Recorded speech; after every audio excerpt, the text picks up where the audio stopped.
I watched my daughter Sarah pack her designer suitcases with the $5,000 she borrowed from my pension for her luxury getaway. She didn't think I'd notice, or maybe she just didn't care. I stayed silent as she bragged about her first-class seats, but while she was chasing sunsets, I was busy making a special delivery. When she finally returned and opened her fridge, expecting a cold drink, she found something that made her blood run cold. The vacation was over, and the bill had finally come due. My name is Margaret. I'm 68 years old, and for 4 decades, I wore the white scrubs of a head nurse at a chaotic municipal hospital in Chicago. I've seen everything from miracles to tragedies, and it taught me 2 things: patience and how to spot a lie from a mile away. My retirement was supposed to be my golden era, a quiet life focused on my garden and the modest pension I spent 40 years of double shifts to earn. Then there's my daughter Sarah. She's 32 and lives her life through a lens, literally. She works in lifestyle branding, which is a fancy way of saying she spends money she doesn't have to impress people she doesn't like on Instagram. To the world, she's a successful jet setter. To me, she's the child who still hasn't learned that a credit card limit isn't a challenge. Our relationship shifted from mother-daughter to banker-client after my husband passed. Because I'm not tech-savvy, I gave her access to my online banking to help me manage the utilities. I trusted her. I thought the values of hard work I raised her with had stuck. I was wrong.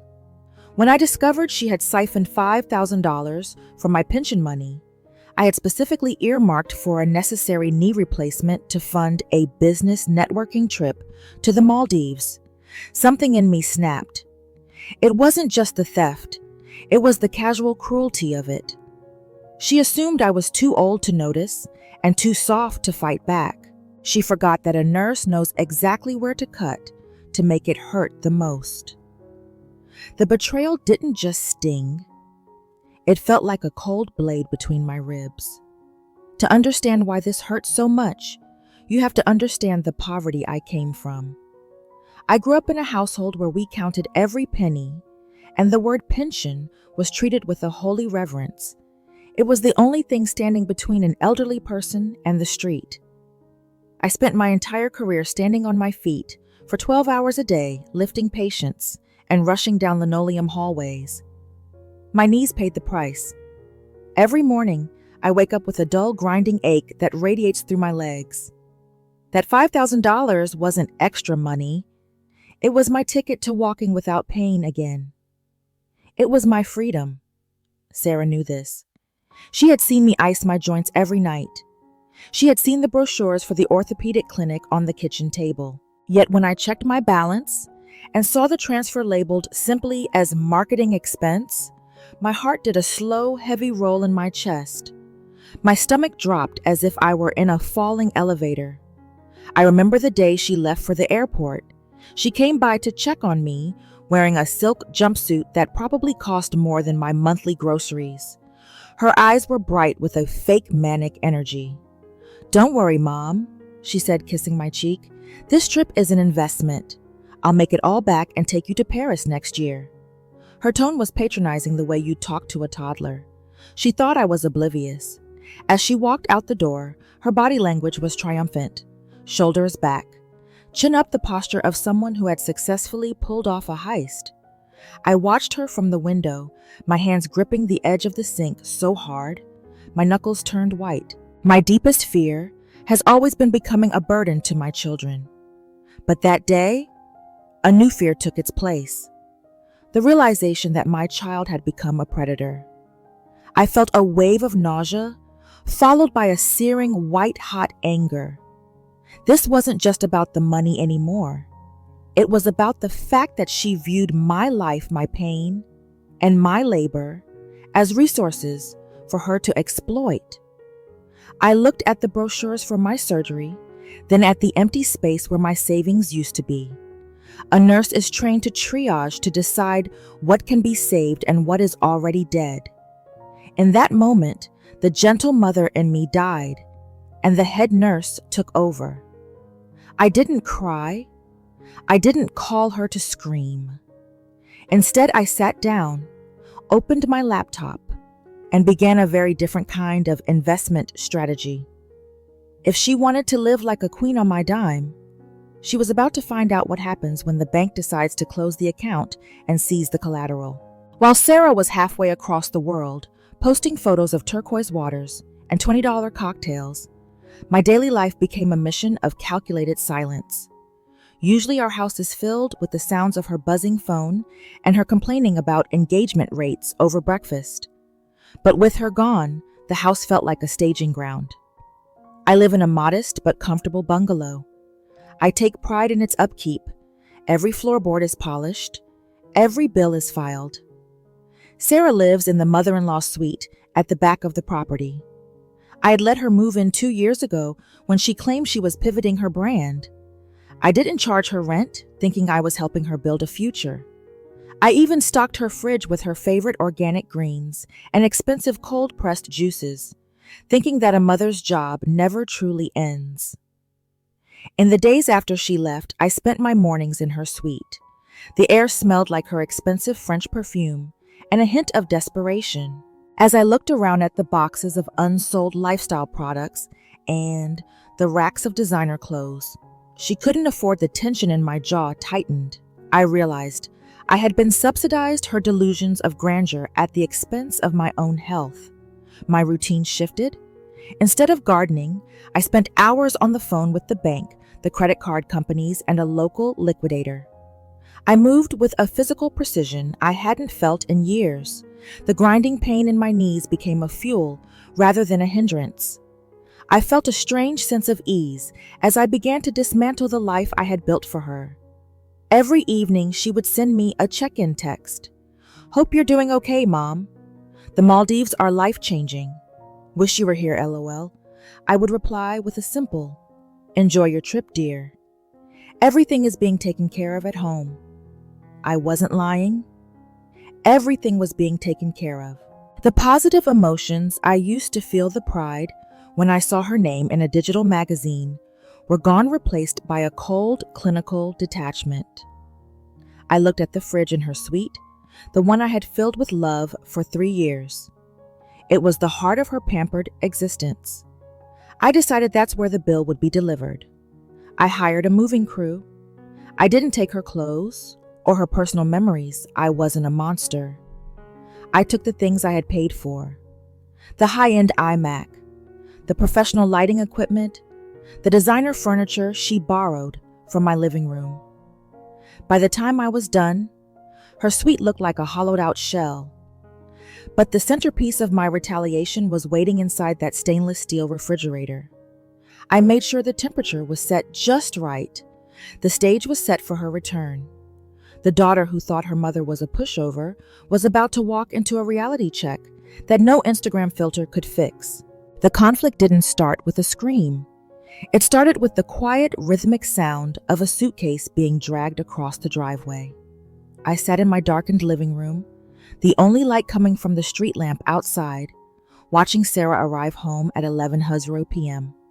Through the window, I saw her sun-kissed, wearing a new oversized straw hat, and looking every bit the successful influencer she pretended to be.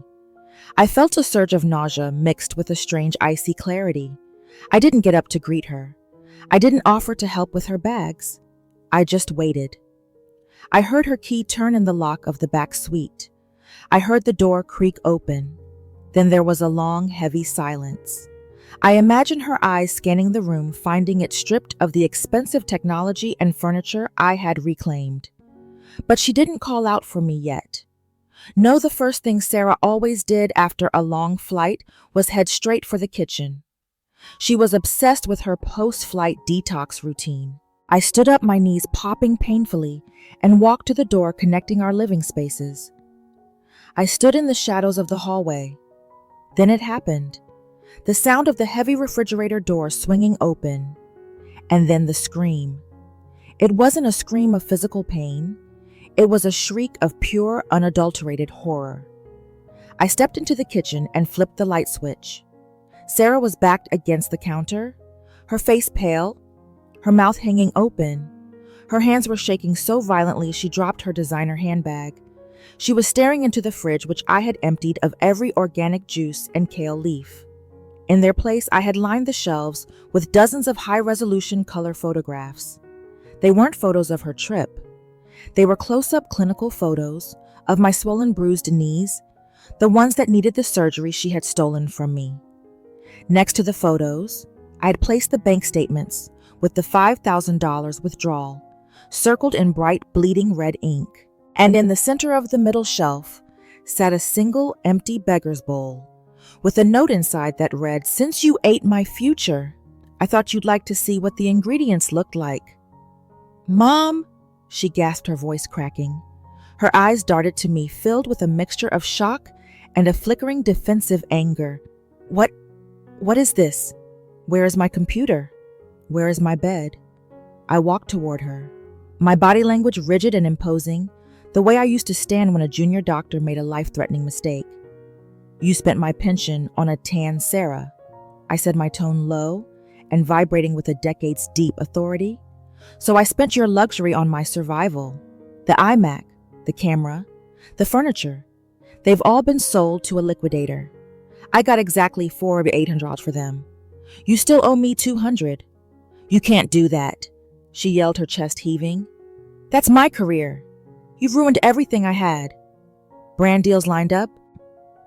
I stepped into her personal space, forcing her to look at my face, which was set in a mask of cold indifference. "No, Sarah, I didn't ruin your career. I just stopped subsidizing your theft. You didn't borrow that money. You stole the ability for your mother to walk without pain.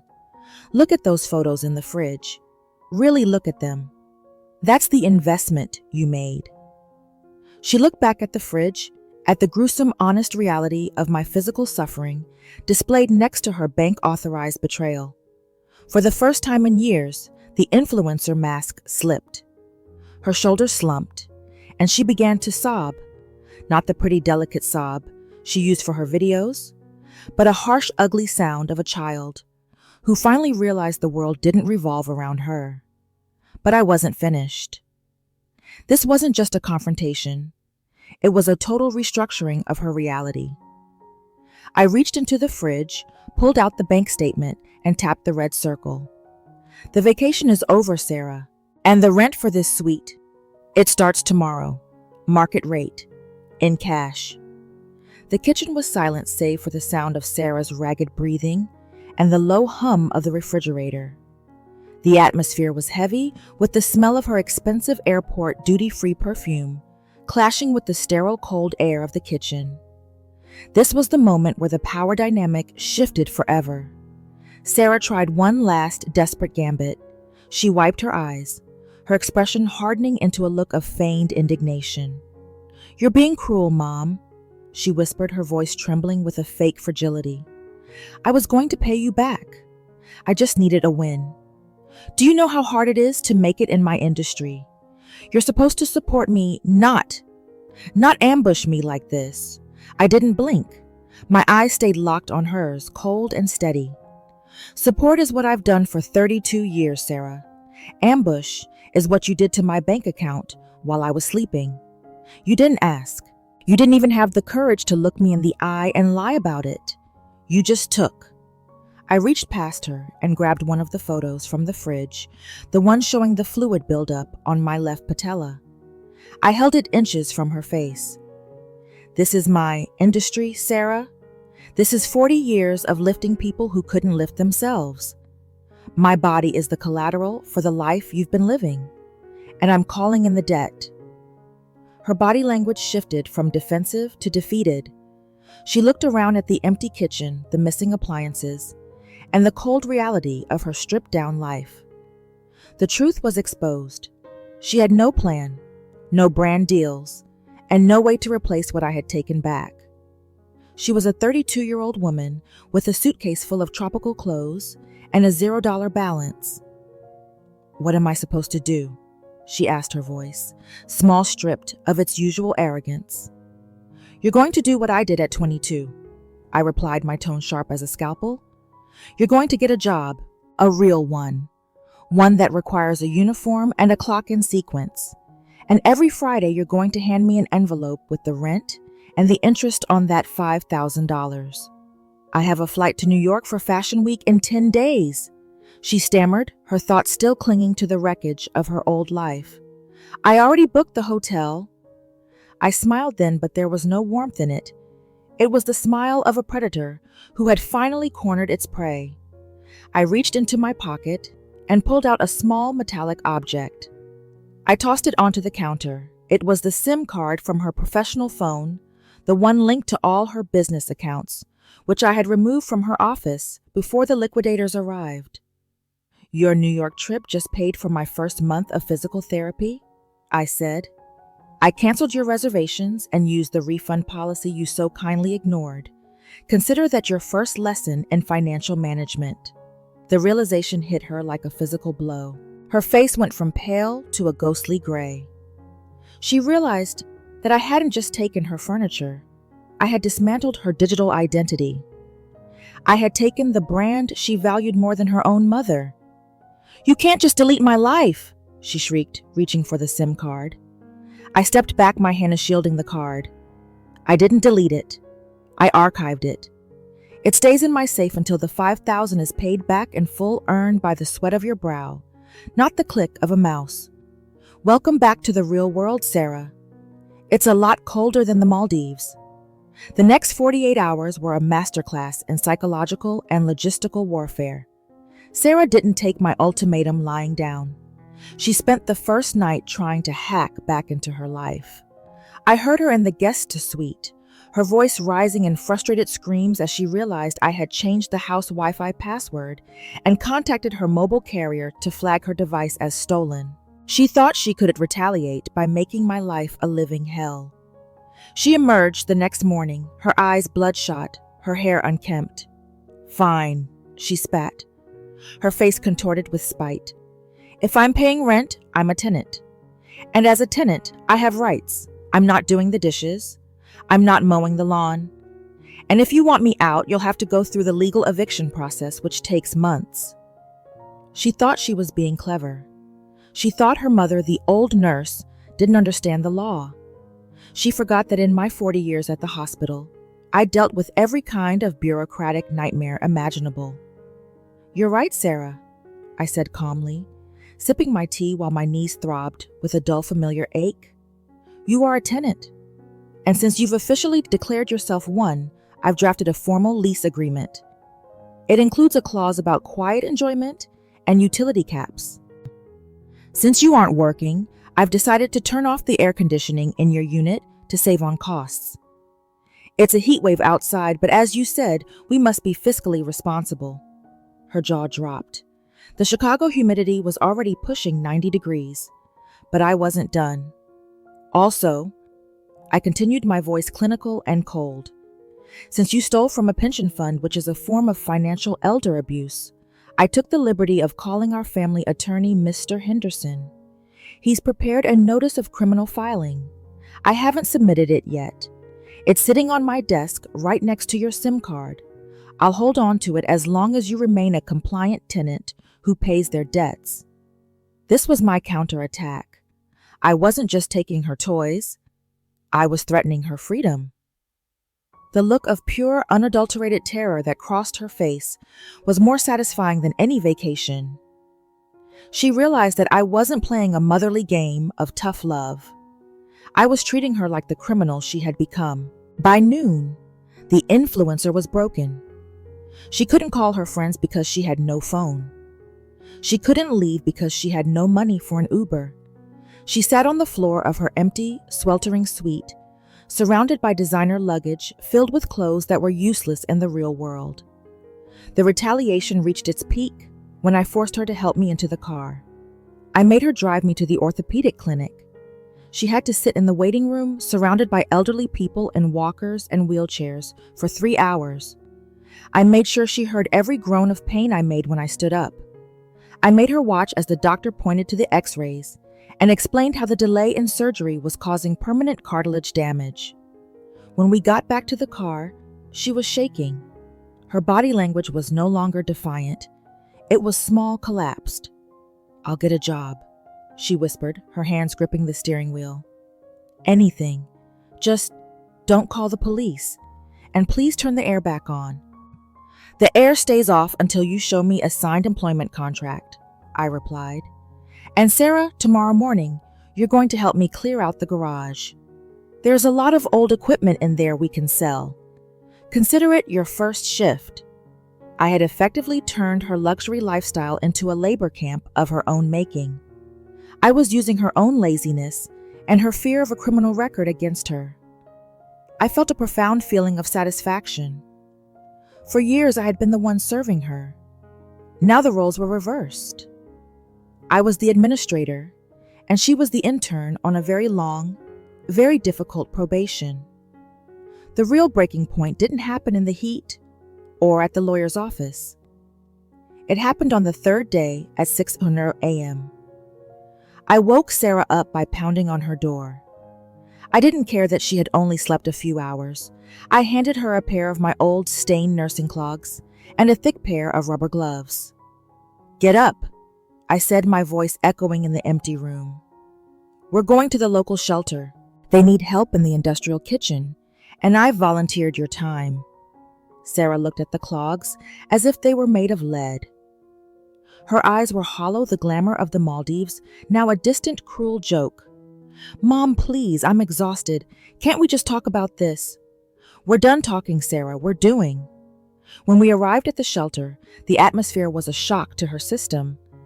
The air was thick with the smell of cheap coffee floor wax and the heavy, stagnant scent of poverty. I led her to the back, where a mountain of greasy pots and pans awaited. "This is Maria," I said, introducing her to the head cook, a woman with hands calloused from decades of labor. "Sarah is here to work off a debt. Give her the hardest jobs you have." I sat in the corner watching. For 6 hours, I made Sarah scrub. I watched her hands, the ones she used to get professional manicures every week, turn red and wrinkled in the soapy gray water. I watched her face contort as she scraped burnt oatmeal off industrial-sized vats. The climax came when a group of young women roughly Sarah's age came in for a meal. They were laughing, taking photos of their food for a local charity blog. One of them looked at Sarah, paused, and whispered to her friend. I saw Sarah's body freeze. She recognized them. They were part of the social circle she had spent my pension money to impress. Sarah ducked her head, trying to hide behind a stack of trays, her expression one of pure, agonizing shame. The influencer was being seen in her natural habitat, the reality of honest, dirty work.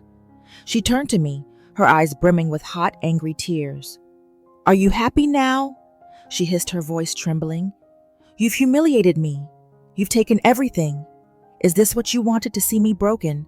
I stood up, ignoring the sharp spike of pain in my knees, and walked over to her. I didn't whisper. I spoke loud enough for Maria and the girls in the dining hall to hear. "I didn't break you, Sarah. I'm stripping away the rot. You were happy to eat my future so you could look like a queen. Now you're seeing what the world looks like for the people who actually build it. If you're humiliated by hard work, then you never deserved the luxury my hard work bought you." She threw the scrub brush into the sink, the water splashing her face. For a second, I thought she would hit me. Her hands were balled into fists, her chest heaving. But as she looked at me, really looked at the woman who had spent 40 years in those nursing clogs, the fire went out. She realized she had no ground to stand on. She collapsed onto a plastic milk crate and sobbed, her body shaking with the weight of a decade's worth of entitlement finally shattering. The final blow wasn't about manual labor or public shame. It was about the total erasure of her exit strategy. 2 weeks had passed. Sarah was working a grueling double shift at a local diner I'd practically forced her to apply for. She was coming home with sore feet, smelling of grease, and for the first time in years, she was too tired to argue. But I knew her mind. I knew she was biding her time, waiting for her first big paycheck so she could buy a cheap burner phone, reclaim her social media accounts, and vanish into the night, leaving me with the remaining debt. She thought she was playing the long game. She didn't realize I had already finished it. On a Friday evening, Sarah walked into the kitchen, dropping her tips on the counter with a heavy thud. "There," she said, her voice flat. $400. Rent in the first installment. Can I have my SIM card back now? I need to check my professional emails." I didn't reach for the SIM card. Instead, I handed her a certified envelope. "What's this?" she asked, her brow furrowing. Her hands trembled slightly as she tore it open. As she read the documents inside, the color drained from her face so fast, I thought she might faint. It wasn't a criminal filing. It was a legal deed of debt assignment and a power of attorney revocation. "I've sold your debt, Sarah," I said, my tone as steady as a heart monitor. "Not to a collector, but to a trust I've established for your future children. And I filed a formal report with the credit bureaus regarding the unauthorized transfer of $5,000. Since you admitted to it in the lease agreement you signed, it's now a permanent part of your financial record." You blacklisted me," she whispered, the papers fluttering in her fingers. "No," I corrected her. "I made you accountable. You can't get a loan, you can't rent an apartment in your name, and you certainly can't get a high-limit credit card to fund another trip. You are thin-filed and flagged. The only way to clear that flag is to complete the court-mandated restitution program I've enrolled you in." This was the final strike. I had removed her ability to run. By flagging her credit, I had tied her to me and to her debt with a chain made of ironclad banking regulations. She couldn't escape to a friend's couch or a boyfriend's apartment because no landlord would take her. The truth was exposed. Her influencer life was a house of cards, and I had just blown the foundation away. "Why, she choked out, her eyes wide with a mixture of hatred and realization. "Why go this far? I'm your daughter." I stood up, walking toward her with a physical presence that demanded silence. "Because as long as you have a way to cheat, you will. You think being my daughter gives you a license to steal my ability to walk. You think my love is a safety net for your crimes. It's not. My love is what's forcing you to become a person of character, even if I have to drag you there in handcuffs." I reached into the fridge, the same fridge that still held the photos of my bruised knees, and pulled out a bottle of water. I set it in front of her. "The SIM card was wiped and destroyed this morning, Sarah. The Sarah Styles brand is dead, but Margaret's daughter is still here, and she has a shift starting at 6 a.m. tomorrow. You can either be a criminal with no future or a waitress who pays her debts. Choice is yours." She looked at the empty beggar's bowl still sitting on the middle shelf of the fridge. She looked at the bank statement. Then she looked at her own hands, stained with the ink of the legal documents. She didn't scream this time. She didn't cry. She just sat down and started to fill out the restitution paperwork. The war was over. I had won not by breaking her heart, but by securing her soul. The feeling of victory wasn't a sudden explosion of joy. It was a slow, steady warmth spreading through my chest like the first cup of coffee after a grueling night shift. It was the feeling of a heavy weight finally being lifted, not just the financial burden, but the suffocating weight of being a victim in my own home.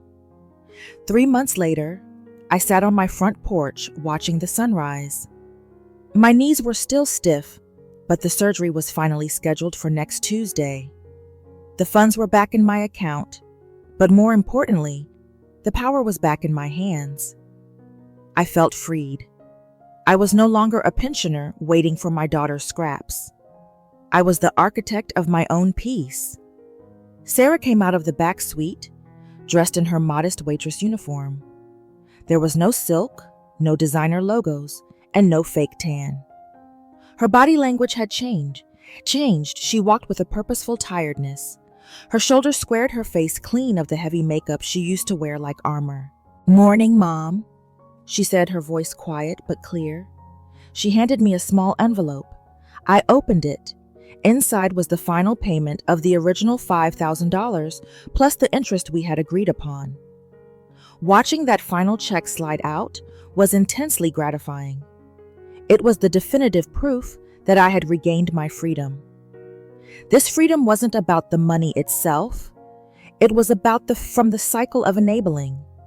By forcing her to face the cold, hard reality of her actions, I had freed myself from the guilt of her failures. I had stopped being her accomplice and started being her mother again. The dominant emotion was a profound sense of deservedness. I deserved a daughter who respected me. I deserved a retirement free of theft. I didn't feel guilty anymore. The initial sadness I felt the morning for the relationship we used to have had been replaced by a gritty, realistic respect for the relationship we were building now. It was a relationship built on the truth, not on Instagram filters. I watched her walk to her old beat-up car, a car she was now paying the insurance on herself. She didn't check her reflection in the window. She didn't pose. She just got in and drove to work. I felt a profound feeling of satisfaction. I had performed a radical surgery on our lives. I had cut out the cancer of entitlement and the rot of dishonesty. It was painful, it was messy, and the scars would always be there. But the patient our family was finally going to live. As I felt the morning sun on my face, I realized that the golden era I had been looking for wasn't about sitting in a garden. It was about the strength to stand up for myself. I was 68 years old, and I had never felt more powerful. My daughter had tried to take my future, but in doing so, she had given me back my voice. The bill had been paid in full, and for the first time in a long time, the account was perfectly balanced. It felt deeply soul-searchingly satisfying. Even though I held the winning hand, the internal struggle was a silent storm inside me. Every time I looked at Sarah, scrubbing those greasy pans, or saw her wince as she counted her meager tips, a part of me, the mother part, wanted to scream, "Stop! I'm sorry! Just take the money!" I spent many nights lying awake, staring at the ceiling, haunted by guilt. I questioned if I was becoming the very thing I hated: a cold, controlling warden. Was I being a good mother, or was I being a monster? The image of her face when she saw those photos in the fridge kept playing on a loop. It was a brutal move, a nuclear option, that I knew could potentially end our relationship forever. I struggled with the fear that by saving my pension, I had permanently lost my daughter's love. There's a specific kind of loneliness that comes with being right, but being hated for it. I miss the days when we would laugh over coffee, even if those laughs were funded by her lies. I had to fight the urge to fix her pain, to hand her back the iMac, to tell her it was all just a lesson, and she could go back to her old life. But then I would try to stand up. I would feel that sharp bone-on-bone grind in my knee, the physical reminder of 40 years of sacrifice. I would remember the marketing expense label on the withdrawal. That was the key point. My empathy was a luxury I could no longer afford if I wanted to survive. I realized that my guilt was actually a form of self-betrayal. If I backed down now, I wasn't being kind. I was being a coward. I was telling Sarah that my life had no value. This internal conflict was a battle between sentimentalism and survival. I had to learn to sit with the discomfort of being the villain in her story so that I could remain the hero in my own. I had to accept that a parent's job isn't always to be loved. Sometimes it's to be the hard, unforgiving mirror that shows their child the truth. The tearing apart of my heart eventually settled into a cold, hard resolve. I chose the surgery. I chose the debt. I chose myself. And in doing so, I forced the internal conflict onto Sarah. For the first time, she was the one who had to lie awake wondering how to make things right, while I finally allowed myself the grace of a peaceful, if lonely, conscience. The most harrowing lesson learned from this ordeal is that trust without verification is not love. It's negligence. I learned that my desire to be the supportive mother had actually created a monster of entitlement. By shielding Sarah from the consequences of her choices for years, I had robbed her of the chance to develop a conscience. I realized that financial boundaries are the ultimate form of self-respect. My pension wasn't just a bank balance. It was the physical manifestation of 40 years of my life, my sweat, and my pain. To allow someone, even my own child, to steal that was to admit that my life's work was worth nothing. I learned that the only way to truly help someone who has lost their way is to stop being their safety net and start being their floor. You cannot build a future on a foundation of stolen dreams. And I had to be the one to teach her that hard work is the only currency that never devalues.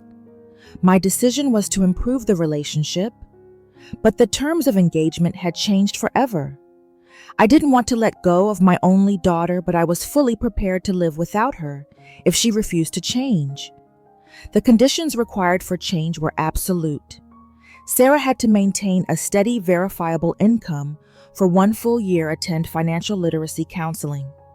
And most importantly, she had to apologize not for the money, but for the disregard of my physical suffering. We moved from a relationship of mother and dependent to one of landlord and tenant, and finally slowly to 2 independent adults. I chose to stay in her life not as a bank, but as a witness to her growth. Our relationship now exists in the sunlight of honesty, where every favor is asked for and every debt is repaid. It is less pretty than before, but it is infinitely more real. My mistake in the previous decision was giving Sarah total access to my digital life out of a sense of convenience and familial trust. I mistook her technological savviness for maturity. I allowed my guilt over her father's death to cloud my judgment, trying to buy her happiness to compensate for her grief. This created a toxic power imbalance where she felt she was owed my survival funds as a birthright. The emotion driving this realization was a bitter, cold regret. I felt like I had failed as a parent by raising someone who could look at my surgery brochures and still press send on a $5,000 or $1,000 theft. The condition that forced the change was the moment I checked my balance and saw the number 0 where my surgery deposit should have been. That void in my bank account reflected the void in our relationship. It forced me to realize that if I didn't act with extreme, even cruel precision, I would spend my final years crippled and broke while she continued to play act a life of luxury. I had to become the head nurse of my own life, triaging the relationship, cutting away the necrotic tissue of her entitlement, and forcing a recovery that neither of us expected. The change was forced by the realization that if I didn't stand up for myself, I would literally never be able to stand up again. This story isn't just about a mother and a daughter. It is a warning to anyone who has ever felt that their kindness is being treated like a weakness. The message I want you to carry with you today, especially for my American audience, who values independence and the hustle, is that your legacy is not a buffet for others to feast on. In our culture, mothers are taught to lead with infinite empathy. We are told that unconditional love means infinite tolerance. But I'm here to tell you that empathy without a backbone is just an invitation for abuse. I spent years empathizing with Sarah's struggle to find herself, and she rewarded that empathy by stealing my ability to walk. You must realize that a person who truly loves you will never ask you to sacrifice your basic health or security for their vanity. If you find yourself making excuses for someone else's patterns of disrespect, you aren't being understanding, you're being an enabler. Self-protection is the highest form of self-love. It is okay to be the villain in someone else's story if it means you are the hero in your own. The most effective tool I used was a boundary with teeth. A boundary is not a talk or a plea. A boundary is a clear statement of what you will no longer tolerate, backed by a consequence that actually hurts. For Sarah, the boundary was her credit score and her digital identity. For you, it might be changing the locks, revoking power of attorney, or simply saying no to a loan you know will never be repaid. If you are a parent or a grandparent, do not let guilt be the treasurer of your estate. Your pension, your savings, and your home are the rewards for your labor. You owe it to your younger self, the one who worked the double shifts and the overtime to protect that finish line. A no today is a yes to your own survival tomorrow. Finally, learn the art of strategic communication. When I confronted Sarah, I didn't use feeling words. I used banking words. I didn't cry about my heart. I showed her the photos of my knees. When you are dealing with a manipulator or someone blinded by entitlement, emotional appeals are useless. They see your tear as a tool they can use to navigate around you. Instead, speak in terms of logistics, legalities, and cold hard facts. Don't say, "It hurts me when you take my money." Say, "You have committed an unauthorized transfer of funds. Here is the restitution agreement. Sign it, or I file the police report in 10 minutes. By removing the emotion, I removed her power to manipulate me. I turned our kitchen into a courtroom, and because I had the evidence, I won. Protect your peace by being your own best advocate. Do not wait until your account is at 0 to start counting the cost of your silence. The surgery went well. Yesterday, I took my first steps without that grinding bone-on-bone pain. And as I walked down the hospital corridor, I felt a strength that had nothing to do with my joints. My daughter Sarah was there. She didn't post a selfie from the waiting room. She didn't check her engagement. She just held my hand, helped me into the car, and then drove me home so she could get to her shift at the diner on time. We are still healing, but for the first time in a decade, we are both standing on our own 2 feet. I shared this story because I know I'm not alone. I know there are thousands of you out there who have worked your entire lives only to find your golden years being picked apart by the people you love the most. My message to you is simple. It is never too late to take back your power. You are not a bank. You are not a safety net. And you are certainly not a victim. If this story gave you the courage to set a boundary or look closer at your own finances, please hit the subscribe button and join our community of survivors and strategists. Share this video with a friend who needs to hear that no is a complete sentence. And I want to hear from you in the comments below. What is the one thing you've been enabling for too long? And what is the first step you're taking today to stop it? I read every single one of your stories. Protect your legacy. Secure your peace. I'll see you in the next video.